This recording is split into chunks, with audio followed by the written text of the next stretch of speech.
Today, I'm in Athens, Greece. Now, let's figure out how we can get around in this city.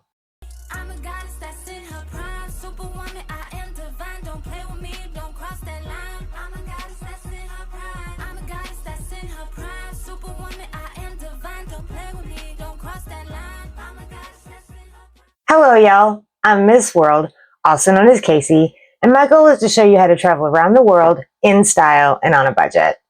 Getting to the city you want to visit is often the easy part. Once you're there, you have to know how to get to all the places you want to be. You've got to be able to get food, and you've got to get back to your accommodations. And in Athens, that isn't always so straightforward.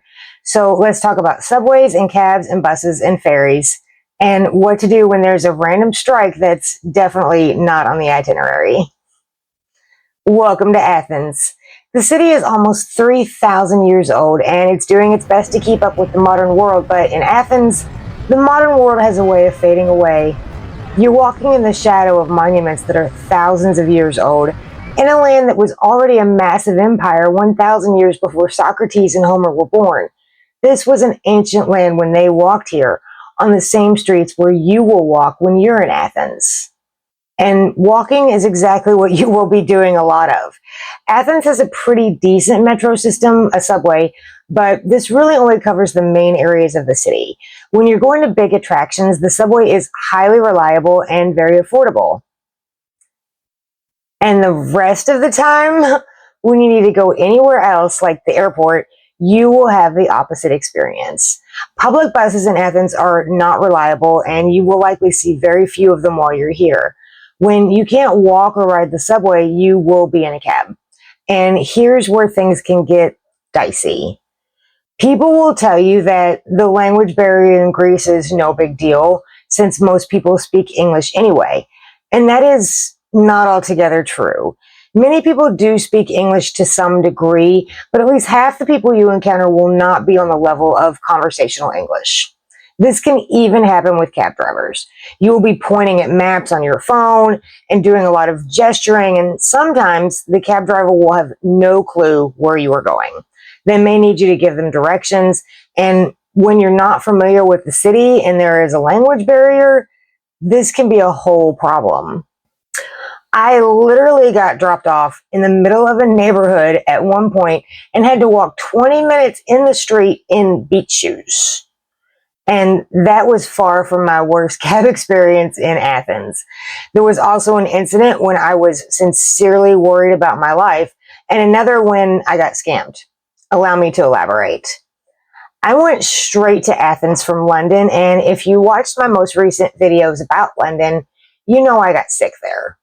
I was still sick in Greece, and towards the end of the trip, I had recovered mostly from this, but I had a cough still, and you would have thought that I was a carrier of the Black Plague, okay? I had a woman in the metro station give me the dirtiest look I have ever seen and then move away from me like I was the Grim Reaper itself. And then I coughed twice in a cab, and this man straight up lost his mind over it. He started driving like he was in a full-on police chase. It was truly unsafe, and I was extremely uncomfortable, and then I had to hand this man my money after he could have easily killed me. It was off the chart.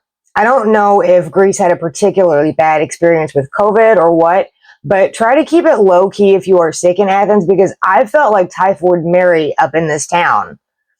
The point I'm getting at is, don't expect professionalism or English or even a very good knowledge of the city from your cab drivers.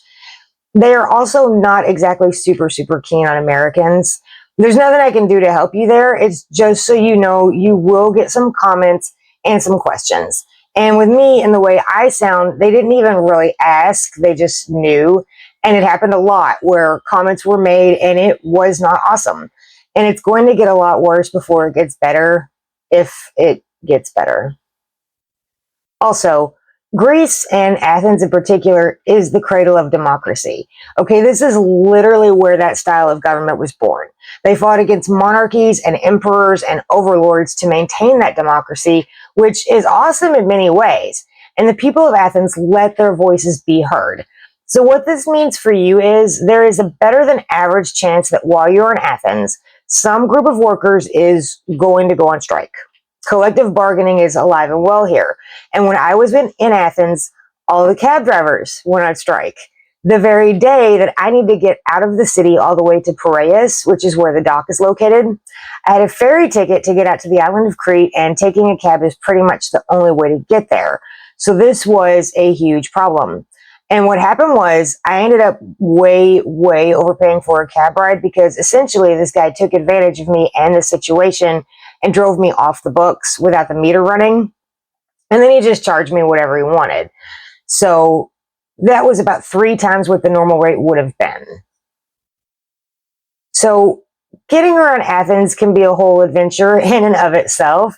This is why I want you to arrange a car service to take you from the airport to your accommodations. Get another one to take you back to the airport at the end of your trip. Have a map of the metro system. I will put a link in the box for you. And have a backup plan just in case. And bring about $100 extra in euros because that's what they use. Keep that on you safely and hidden because you may end up paying for an expensive ride. Only take a ride from a cab that is clearly marked or from a driver you have hired through a service. Sadly, there are many scammers in Greece. In fact, my video next week is specifically about the various scams you may encounter and what to do with that. And one of the common scams is fake cabs. So only choose one that is marked, that has a meter inside of it, and make sure you get confirmation of the price of the ride before you get in the car. And also, subscribe to the channel so you can see that video next week and go to Athens forewarned and well prepared because you can very easily get scammed here.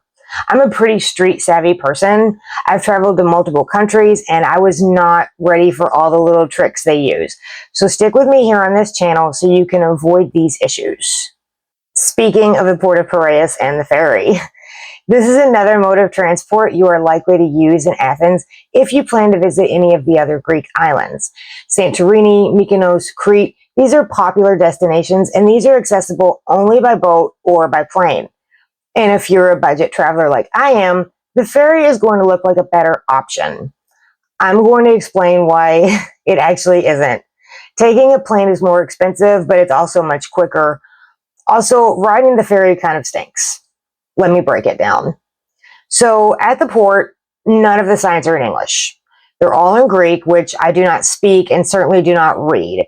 The employees there that I tried to speak to did not speak English. When I finally got to the ferry after a harrowing experience trying to get a cab during the cab strike, I had to get on a bus to get to the right area of the dock. The bus was extremely crowded. The announcements were all in Greek and I didn't know at all if I was in the right place. I ended up running across like this paved area back and forth to a boat, carrying my luggage the whole time, sick as a dog, and it was a whole thing. And then I got on the ferry. Now, here's the deal with the ferry. It is an overnight ferry because it takes several hours to sail out to Crete, and they don't care if you get a room or not. You can lay up on the deck, lay out on the floor, and people do it. You'll find people all spread out everywhere. I even saw people with dogs. So there's luggage and people everywhere. Now, I paid a little more to have a cabin, which is what a room on a boat is called. And I paid even more to have a room with a bathroom because that's an upgrade. And this was an incredibly uncomfortable and cramped tiny room. I was not able to control the temperature in the room, which was set to freezing. And the bedding and all that was very uncomfortable. Spend a little more money and save a lot more time and just take a plane. This is definitely a change I would make if I go back to Greece. Now that you know how to get around Athens, come back next week to learn more about the various scams you might encounter in Athens and how to avoid them. Please hit the like if you liked the video, and if you didn't, let me know why in the comments.